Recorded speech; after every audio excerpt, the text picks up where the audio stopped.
सभी लोग हेडिंग लिखिए संधारित्रों का संयोजन।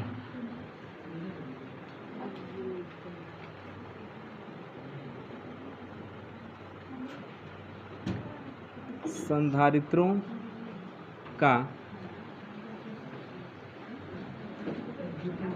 संयोजन तो हमारा टॉपिक है आज का संधारित्रों का संयोजन। संयोजन समझते हैं। संधारित्र तो हम लोग पढ़ लिए पूरा, संधारित्र पढ़ लिए, संधारित्रों का उसका सिद्धांत पढ़ लिए है, सूत्र पढ़ लिए हैं और उसकी धारिता का जो मात्रक होता है वो भी पढ़ लिया गया है। अब हम पढ़ने जा रहे हैं संधारित्रों का संयोजन। संयोजन का मतलब क्या होता है? संयोजन माने जोड़ना।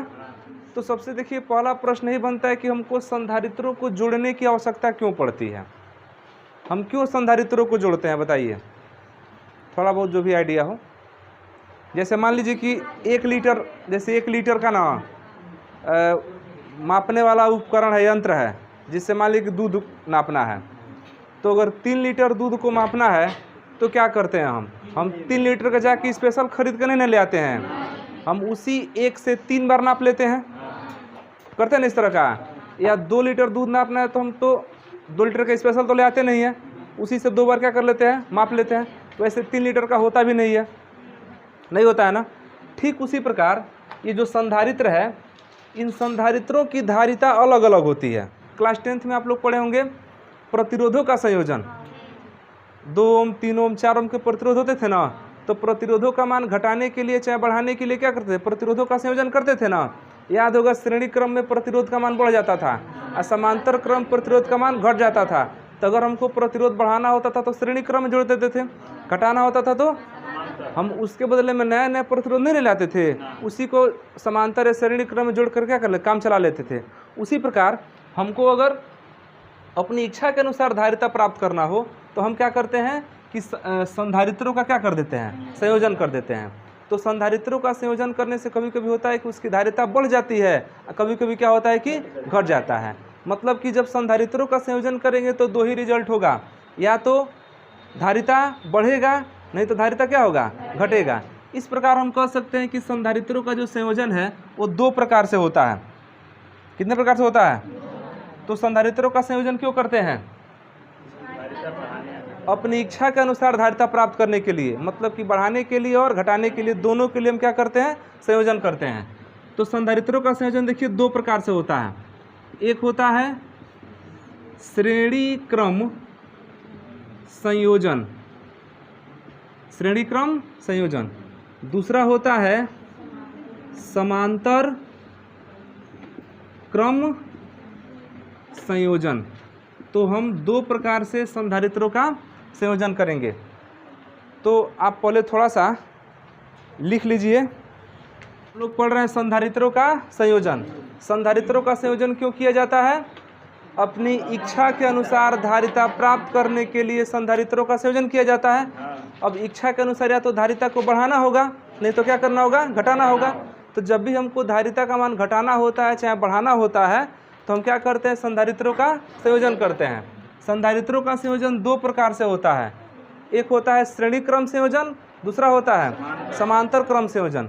अब हम लोग समझते हैं क्या श्रेणी क्रम संयोजन कैसे होता है। अब ध्यान से समझिए, समझ लेना, लास्ट में एकदम लिखना, बीच में एकदम लिखने का प्रयास नहीं करना।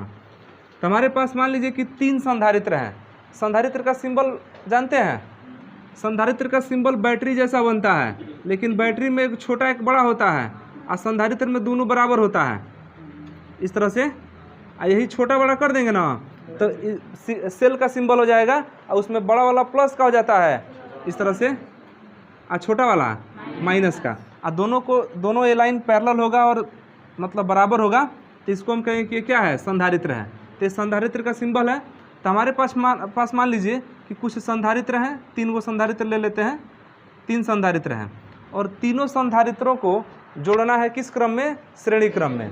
तो जब संधारित्रों को श्रेणी क्रम में, इसको ए बी मान लेते हैं, इसको सी डी मान लेते हैं, इसको ई एफ मान लेते हैं, ठीक है। अब इन संधारित्रों को क्या कर देना है, श्रेणी क्रम में जोड़ना है।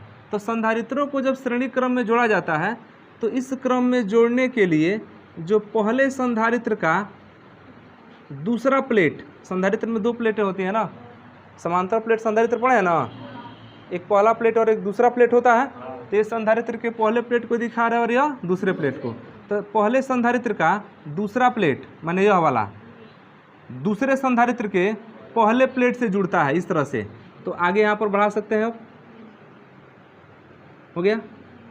फिर से दूसरे संधारित्र का दूसरा प्लेट तीसरे संधारित्र के पहले से जुड़ता है। इस तरह थोड़ा सा और अगर संधारित्र है तो हम और आगे तक बढ़ते चले जाएंगे।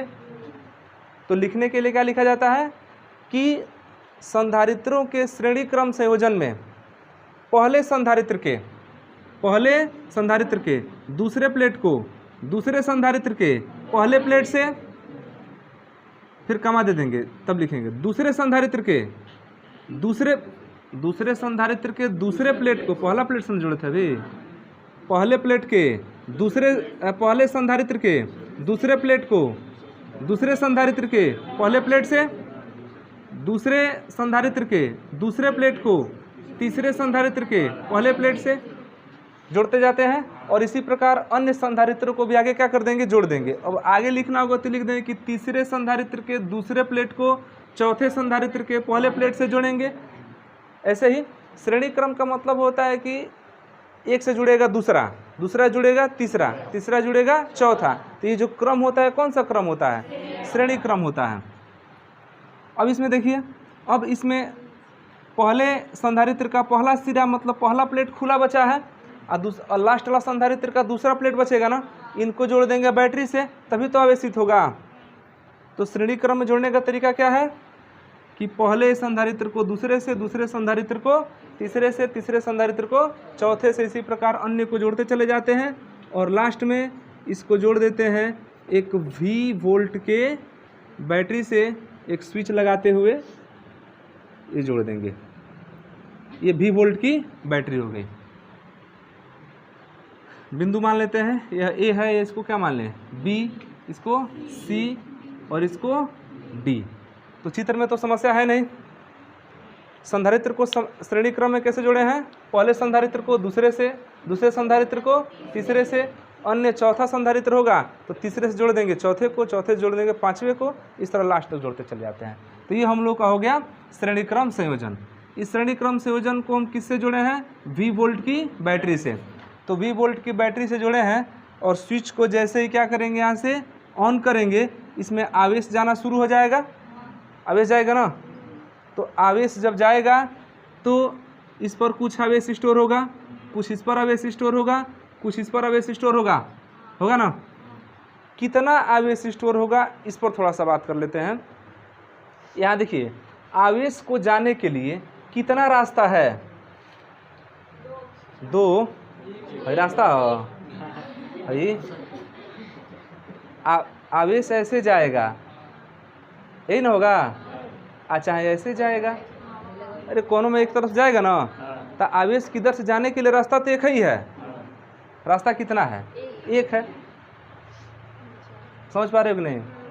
इसमें ये माइनस वाला है तो इलेक्ट्रॉन ऐसे निकलेगा, समझ रहे हैं। धारा इधर से बहेगा, तो धारा बहने के लिए एक ही ना रास्ता है। धारा बहने के लिए कितना रास्ता है, इसका मतलब कि आवेश भी उसी रास्ता से जा रहा होगा। अरे जब आवेश जाएगा तभी तो धारा बहेगा। तो यहाँ पर आवेश के प्रवाह के लिए कितना मार्ग उपस्थित है, एक मार्ग। तो जब भी आवेश के प्रवाह के लिए केवल एक मार्ग उपस्थित होता है तो ध्यान रखिएगा कि सब में आवेश बराबर होता है। धारा प्रवाह के लिए या आवेश प्रवाह के लिए हम लोग ओम के नियम में जब देख रहे थे, प्रतिरोधों का संयोजन किए थे ना, तो वहाँ भी हम बताए थे, या तो नहीं होगा, कि धारा प्रवाह के लिए अगर एक मार्ग उपस्थित होता है तो धारा हर जगह क्या होता है, बराबर होता है। और यहाँ पर आवेश प्रवाह के लिए कितना मार्ग है, एक मार्ग है, तो आवेश हर जगह क्या होगा। जैसे मान लीजिए कि यहाँ से अगर 2 कूलाम आवेश निकलेगा तो वो 2 कूलाम यहाँ भी जाएगा, आगे बढ़ेगा तो वही 2 कूलाम यहाँ भी रहेगा, आगे बढ़ेगा 2 कूलाम यहाँ भी रहेगा। आवेश नष्ट नहीं ना होता है जी। आवेश संरक्षण का सिद्धांत पढ़े हैं, आवेश को ना तो नष्ट कर सकते हैं ना ही उत्पन्न कर सकते हैं। वोल्टेज ही डाउन हो जाता है, बस आवेश चलने बंद कर देता है। आवेश को धक्का कौन देता है, तो वोल्टेज जब धक्का नहीं देगा तो आवेश चलेगा। आवेश खत्म थोड़ी होता है, वही क्या होता है, रुक जाता है। तो ये यहाँ पर आवेश प्रवाह के लिए कितना मार्ग उपस्थित है, इसलिए आवेश यहाँ क्या होगा, हर जगह बराबर होगा। तो हम अगर यह मान लें कि इस पर प्लस क्यू आवेश इकट्ठा हो रहा है और इस पर माइनस क्यू, तो यहाँ भी plus Q minus Q, plus Q minus Q. सोच पा रहा है, आवेश हर जगह क्या होता है, बराबर। अच्छा, आवेश बराबर होगा कि अलग अलग होगा, ये डिपेंड करता है उसके रास्ते पर। अगर आवेश प्रवाह के लिए केवल एक ही रास्ता उपलब्ध है तो आवेश हर जगह क्या होगा, लेकिन आवेश प्रवाह के लिए अगर एक से अधिक रास्ते उपस्थित हुए तो आवेश क्या हो जाएगा, अलग अलग। जैसे एक तार है, यह तार में एक और तार लेके जोड़ दिए हैं, ठीक, इसमें एक और तार लेके जोड़ दिए हैं, तो आवेश अगर इसमें से जा रहा है ना, तो जितना आवेश इस खंड में होगा उतना ही आवेश इस खंड में भी, उतना ही आवेश यहाँ भी। लेकिन अगर इसको दो तार से जोड़ दें आगे चल के, तो आवेश जाएगा, कुछ इधर चल जाएगा, कुछ इधर चल जाएगा, तो क्या दोनों में बराबर जाएगा, जरूरी थोड़ी है। और जितना जा रहा था उतना तो दो भाग में न बट गया। किरचॉफ का नियम पढ़े है ना, विद्युत धारा जाता है दो भाग में बट जाता है। तो वही चीज़ यहाँ पर है कि धारा प्रवाह के लिए, आवेश प्रवाह के लिए कितना मार्ग उपस्थित है, तो इस संयोजन में क्या निश्चित रहता है, आवेश। हम यहाँ पर लिख देते हैं आवेश Q क्या रहेगा, नियत रहेगा। तो पहचान कर लेंगे कि आवेश कब नियत रहेगा, कब नियत रहेगा, जब धारा आवेश प्रवाह के लिए केवल एक मार्ग उपस्थित रहेगा तो आवेश क्या रहेगा। तो आवेश डिपेंड करता है पथ पर कि उसको बहने के लिए कितना पथ है। अब फिलहाल कितना पथ है, एक है, तो आवेश हर जगह क्या होगा, बराबर होगा। लेकिन जो विभवांतर होता है, विभवांतर डिपेंड करता है उसके पॉइंट पर कि ये जो संधारित्र है वो कहाँ जुड़ा है। तो यह संधारित्र देखिए जो पहला वाला है वो AB पॉइंट के बीच में ना जुड़ा है, दूसरा वाला संधारित्र BC पॉइंट के बीच में जुड़ा है, और तीसरा संधारित्र CD पॉइंट के बीच में जुड़ा है। मतलब तीनों संधारित्र तीन जगह जुड़े हुए हैं, भले जुड़े हैं एक ही साथ, लेकिन इनका जो पॉइंट है वो अलग अलग है।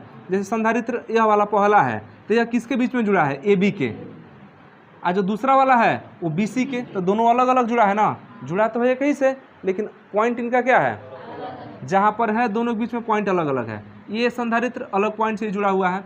तो जो विभव होता है वो पॉइंट पर डिपेंड करता है। अगर सभी संधारित्र एक ही पॉइंट से जुड़े हैं तो विभव बराबर होगा, और सभी संधारित्र अलग अलग पॉइंट पर जुड़े हैं तो विभव क्या होगा, अलग अलग होगा। तो यहाँ बताइए विभव बराबर होगा कि अलग अलग होगा, अलग अलग होगा, क्योंकि जो पॉइंट है संधारित्र के, यह AB के बीच में जुड़ा है, यह संधारित्र BC के बीच में, यह संधारित्र CD के बीच में। तो इनका जो है जुड़ने वाला जो पॉइंट है वो अलग अलग है, इसलिए जो विभव होगा वो विभव अलग अलग होगा। तो इतना से समझ जाएंगे, पहचान लेंगे ना कि अब कहीं भी अगर कोई परिपथ दिया जा रहा है, कोई माने चित्र दिया जा रहा है, तो उसमें बता सकते हैं ना कि आवेश कहाँ पर बराबर होगा और कहाँ पर विभव अलग अलग होगा। तो आवेश बराबर कहाँ पर होता है, जहाँ आवेश प्रवाह के लिए केवल एक मार्ग उपस्थित हो तो सब में आवेश क्या होगा, बराबर। और विभव अगर आपका जो संधारित्र है वो अलग अलग पॉइंट पर जुड़ा हुआ है तो विभव क्या होगा, अलग अलग। और सभी संधारित्र अगर एक ही पॉइंट के बीच में जुड़ा होता तो सबका विभव क्या होता, बराबर होता। तो ये ध्यान देना है। तो यहाँ पर विभव हमारा अलग अलग होगा। तो हम मान लेते हैं कि यहाँ विभव V1, ठीक है, यहाँ विभव V2, यहाँ विभव, कोई दिक्कत इसमें। तो हमारे पास कुल विभव कितना है, और वही भी विभव कितने जगह बट गया है, तीन जगह, V1 V2 और V3, V1 V2 और V3।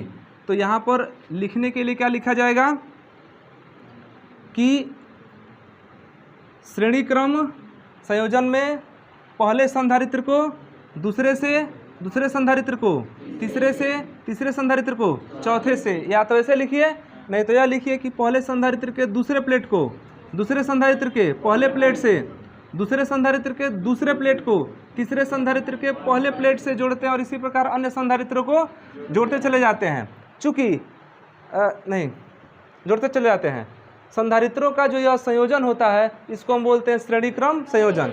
श्रेणी क्रम संयोजन में आवेश प्रवाह के लिए केवल एक मार्ग उपस्थित होता है, इसलिए इस संयोजन में प्रत्येक संधारित्र पर जो आवेश होगा वो एक समान होगा, सब पर क्या होगा, नियत होगा, तथा विभव क्या होगा, अलग अलग होगा। तो हम यहाँ पर मान लेते हैं कि माना प्रत्येक संधारित्र पर उपस्थित आवेश कितना, Q, तथा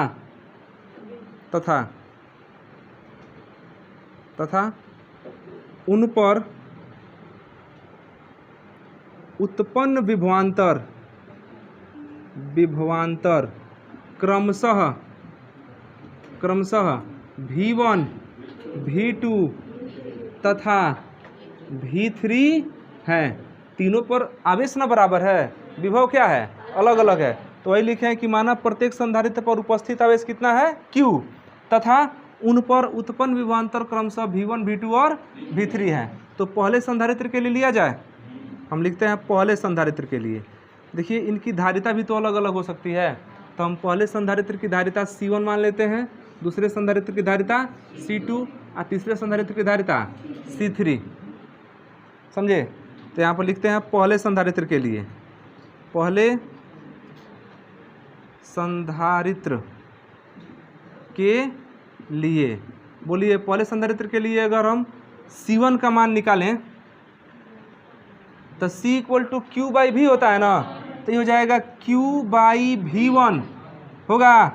तो यहाँ से अगर हम कहें कि नहीं तो V1 बताइए, V1 आ जाएगा इधर, ये हो जाएगा Q/C1 समीकरण नंबर 1।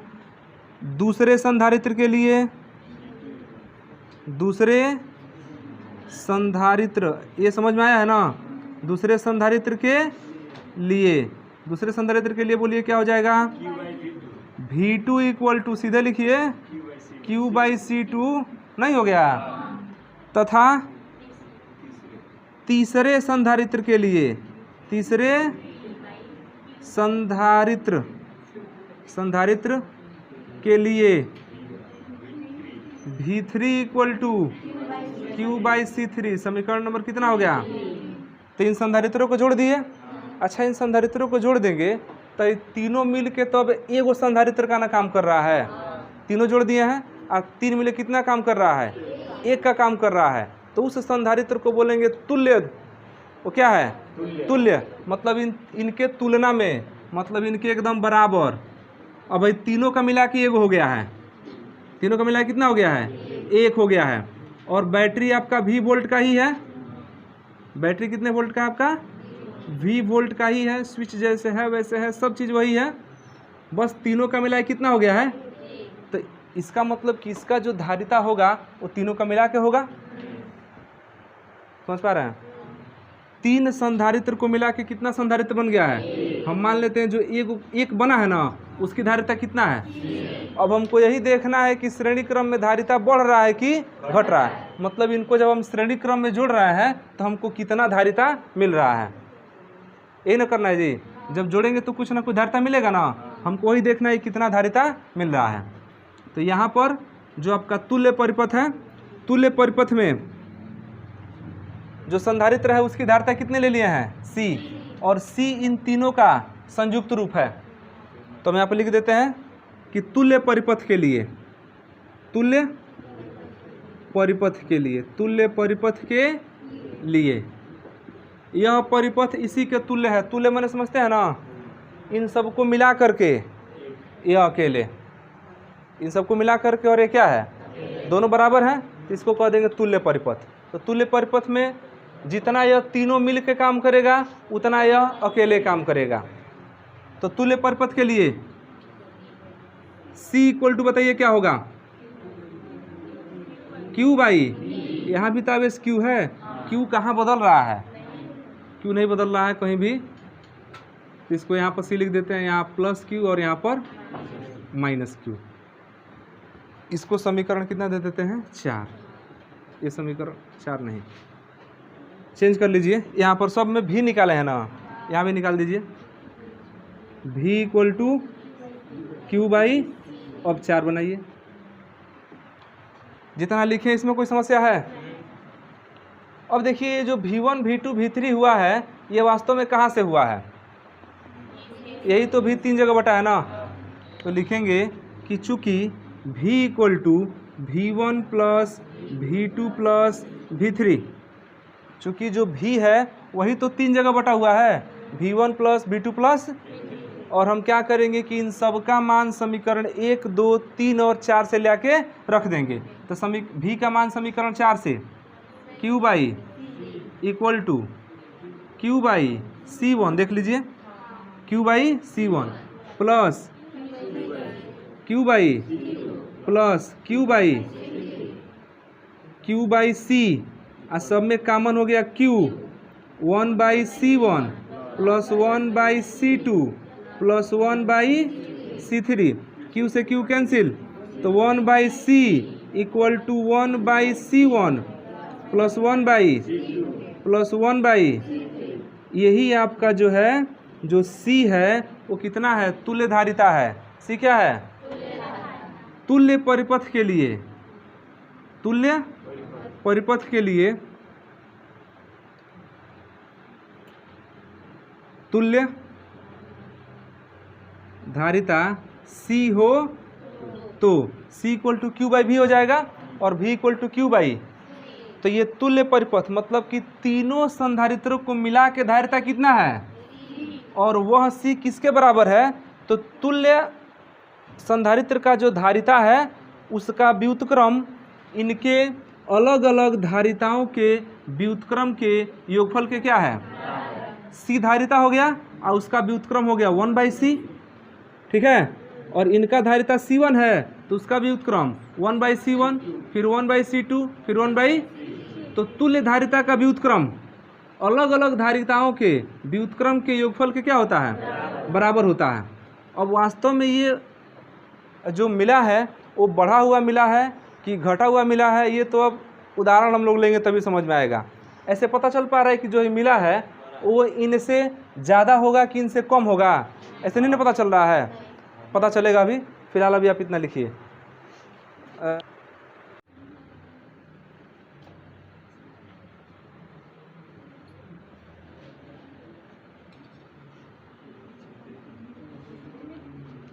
और समझिए यहाँ पर तो हम लोग का जो श्रेणी क्रम संयोजन में तुल्य धारिता आया है, कितना आया है, 1 बाई C इक्वल टू मैंने 1 by C equal to 1 by C1 plus 1 by C2 plus 1 by, तो हमारे पास अच्छा अगर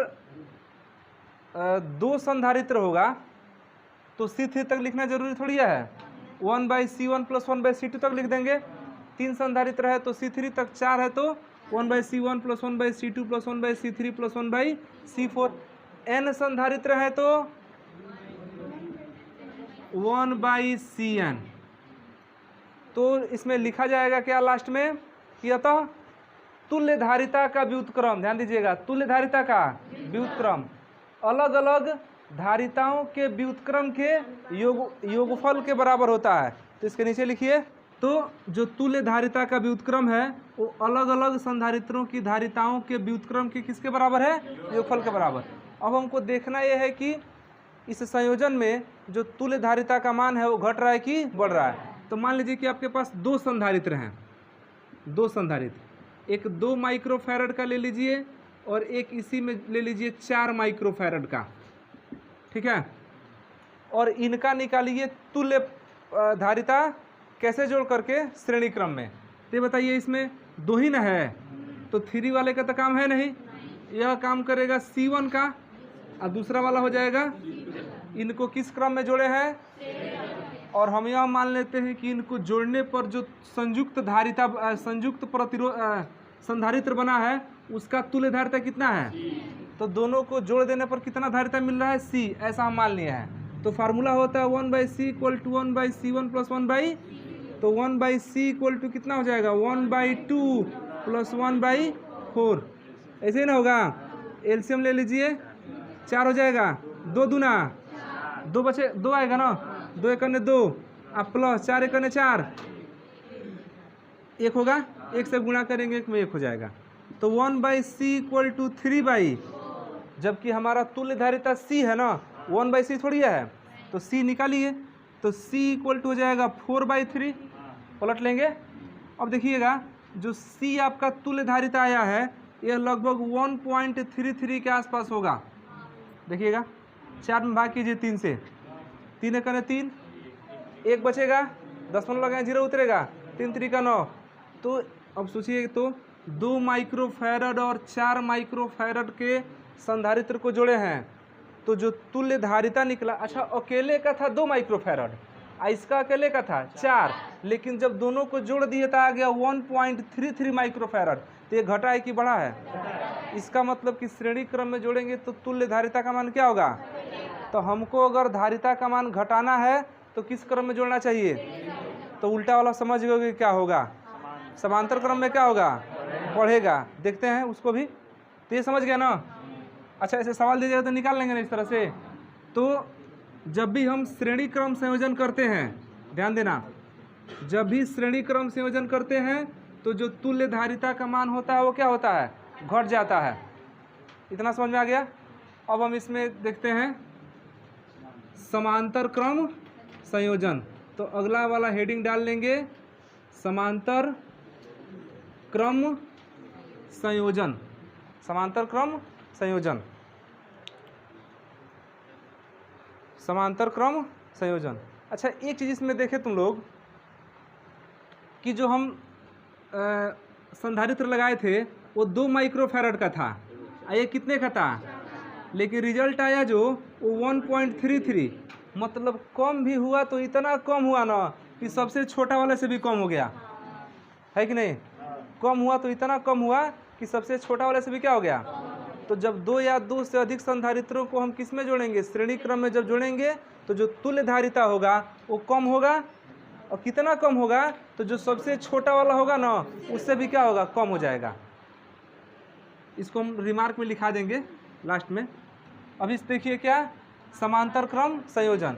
तो देखिए समांतर क्रम संयोजन में संधारित्रों को जोड़ने के लिए ध्यान से देखिए, समांतर क्रम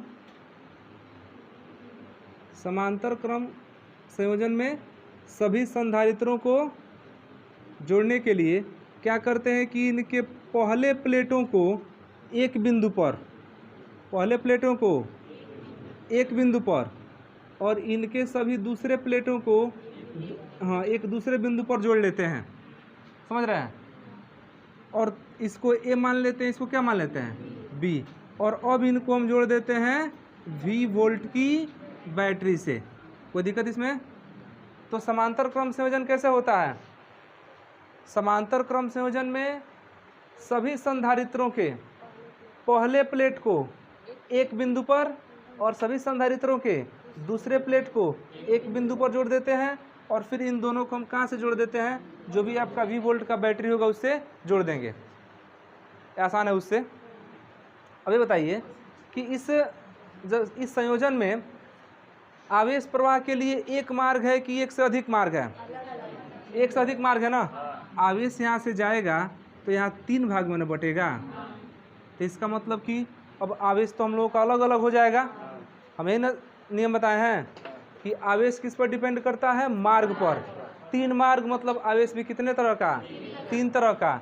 लेकिन इसमें आप देखेंगे ना तो पहला वाला जो संधारित्र है वो भी ए बी के बीच में जुड़ा है, दूसरा वाला भी बिंदु ए बी के बीच में, तीसरा वाला भी ए बी के बीच में। तो इसमें क्या बराबर होगा? विभव, क्योंकि सभी संधारित्र एक ही टर्मिनल पर जुड़े हुए हैं। देख रहे हैं, ए बी पर यह भी जुड़ा है, ए बी पर यह भी है, ए बी पर यह भी है। तो जब तीनों संधारित्र एक ही माने 2 ही बिंदु के बीच में है तो इनका विभव क्या होगा? बराबर। क्या अलग अलग होगा? आवेश। तो हम यह मान लेते हैं कि जो इसमें आवेश गया है वो प्लस का Q1 माइनस का Q1 है, जो इसमें गया है वो प्लस का Q2 माइनस Q2, और इसमें का प्लस Q3 माइनस Q3। माने कुल मिला के पहले वाले में आवेश Q1 है, दूसरे वाले में Q2, तीसरे वाला में। अब विभव तो इनका बराबर होगा, तो हम यह मान लेते हैं कि जो पहले पर विभव है वो भी तो सब में रहेगा, तीनों भी रहेगा। और इनकी जो धारिता है वो हम मान लेते हैं पहले वाले का C1 दूसरे वाले का C2, तीसरे वाले का। तो इसमें लिखने के लिए क्या लिखा जाएगा कि संधारित्रों के समांतर क्रम संयोजन में सभी संधारित्रों के पहले प्लेट को एक बिंदु पर और सभी संधारित्रों के दूसरे प्लेट को दूसरे बिंदु पर जोड़ दिया जाता है और बाद में इन्हें आप बैटरी से जोड़ देते हैं। फिर से लिखा जाएगा कि माना 3 संधारित्र जिनकी धारिताएं क्रमशः C1, C2 तथा C3 हैं, 2 बिंदुओं A तथा B के बीच में समांतर क्रम में जुड़ी हैं और ये संयोजन कितने वोल्ट की बैटरी से है? V वोल्ट की बैटरी से है। चूँकि इस संयोजन में आवेश के प्रवाह के लिए 3 मार्ग उपस्थित है, इसलिए इनका आवेश क्या होगा? अलग अलग होगा। तो माना पहले संधारित्र पर आवेश Q1, दूसरे पर Q2, तीसरे पर Q3, और चूँकि ये जो तीनों संधारित्र हैं वो बिंदु AB के बीच में जुड़े हैं, तो इसलिए इनका विभव क्या होगा? समान होगा, क्योंकि सभी संधारित्रों जितने भी हैं वो सब AB पर ही न जुड़े हैं, तो इनका विभव समान होगा और आवेश क्या होगा? भिन्न भिन्न होगा। यहाँ पे लिखेंगे हम कि माना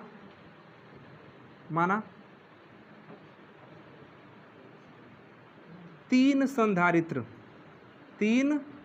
संधारित्र जिनकी धारिता क्रमशः C1, C2 तथा C3 हैं, ठीक है, C3 हैं, जो दो बिंदुओं A तथा B के बीच V वोल्ट के बैटरी से किस क्रम में जी? समांतर क्रम में जुड़ी हैं, समांतर क्रम में जुड़ी हैं। इनका आवेश अलग अलग होगा ना, लिख लेंगे माना इन पर उपस्थित आवेश क्रमशः लिख देते हैं, क्रमशः Q1, Q2 तथा Q3 हैं। इनका उभयनिष्ठ विभव कितना है? V है। इनका उभयनिष्ठ विभव V है। कोई समस्या इसमें? क्यों विभव इनका उभयनिष्ठ है? सब में बराबर क्यों है? क्योंकि सब एक ही टर्मिनल पर जुड़ा हुआ है। और आवेश अलग अलग इसलिए है क्योंकि आवेश प्रवाह के लिए अलग अलग मार्ग उपस्थित है। अब ध्यान से देखिए, पहले संधारित्र के लिए ध्यान देना, पहले संधारित्र के लिए C1 इक्वल टू Q1/V। यहाँ पर कौन अलग अलग है? आवेश अलग है ना, तो आवेश का मान निकाल दीजिए। Q1 equal to C1V। इसी प्रकार दूसरे तथा तीसरे, बात नहीं करो, संधारित्र के लिए, तो दूसरे के लिए हो जाएगा Q2 बराबर C2V। नहीं जी, इसको समीकरण 1, इसको समीकरण 2, और Q3 इक्वल टू C3V समीकरण नंबर। समझ में आया यह? अब हम मान लेते हैं कि कुल आवेश कितना जा रहा है, तो वही न जाके 3 जगह बट रहा है। लिखेंगे कि यदि कुल Q हो तो Q equal to Q1 plus Q2 plus Q3, Q equal to Q1 plus Q2 plus, और इन तीनों में क्या करेंगे? Q1, Q2 और Q3 का मान रख देंगे।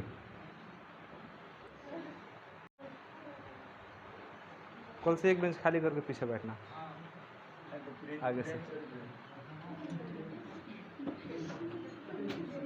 देखो यहाँ पर Q इक्वल टू क्या हम लोगों ने देखा, Q equal to Q1 plus Q2 plus Q3। Q क्या है, कुल आवेश है। Q क्या है, हम अगर यह मान लें कि इस परिपथ में दिया गया कुल आवेश Q है तो Q इक्वल टू होगा Q1 प्लस Q2 प्लस, चित्र आपका इसी तरह से था,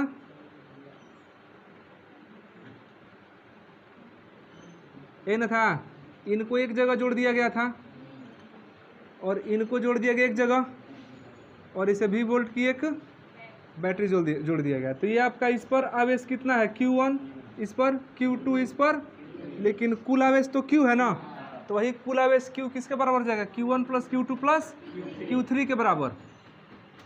तो Q इक्वल टू Q1 के बदले में कितना है जी, समीकरण 1 में देखिए कितना है, C1 भी, तो समीकरण 1, 2 तथा 3 से Q इक्वल टू क्या हो जाएगा, C1 भी प्लस C2 भी प्लस C3 भी, यही ना होगा।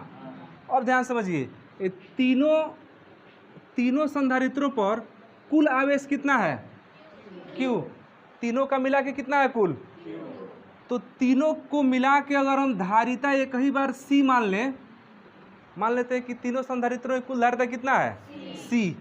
तो यदि तुल्य धारिता किसका, तीनों का मिला करके, यदि तुल्य धारिता C हो तो ध्यान से देखना, तुल्य धारिता कितना मान लिए हैं, तो धारिता C, कुल कितना आवेश जा रहा है, विभव कितना है, तो यहाँ से हो जाएगा Q equal to C equal to Q by V और Q इक्वल टू C भी हो जाएगा।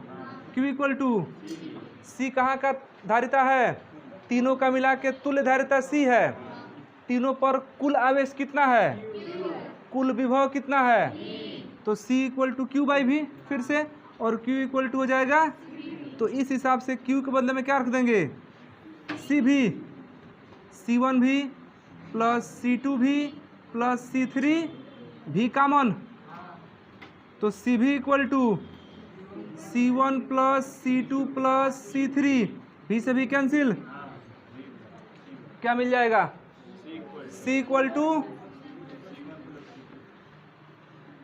हम लोग को मिलेगा C equal to C1 plus C2 plus C3। अगर 3 से अधिक संधारित्र हैं, माने 4 है तो C4, और है तो C5, 2 है तो C1 प्लस C2, इतना ही तक हो जाएगा। तो यहाँ से तो यह स्पष्ट हो रहा है कि जो तीनों संधारित्रों की जो तुल्य धारिता है वो अलग अलग संधारित्रों के योगफल के बराबर है। पिछला वाला में व्युत्क्रम के योगफल के बराबर था, और ये सीधे क्या है, योगफल के बराबर है। तो यहाँ पर लिखेंगे क्या, तो तुल्य धारिता अलग अलग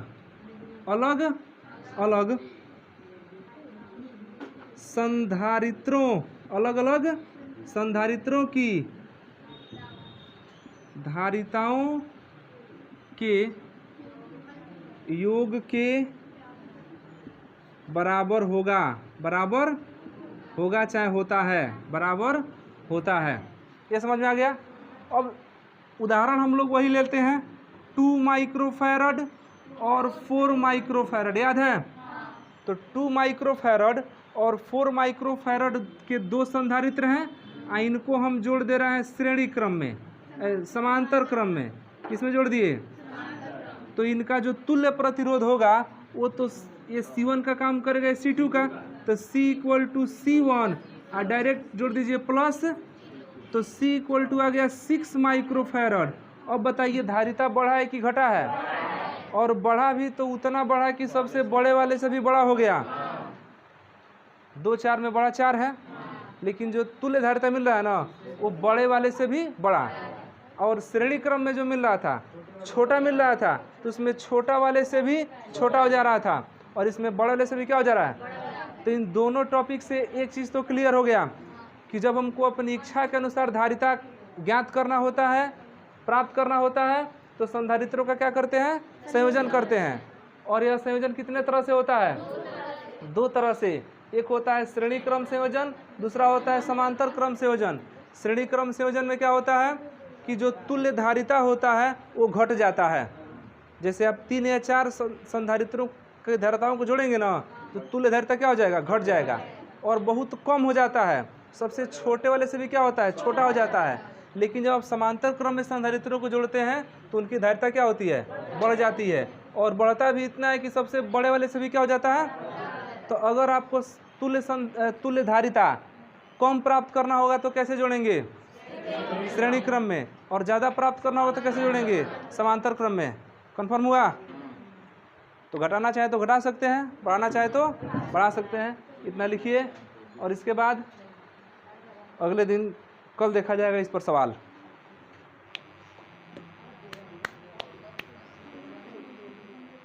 कितना बच रहा है।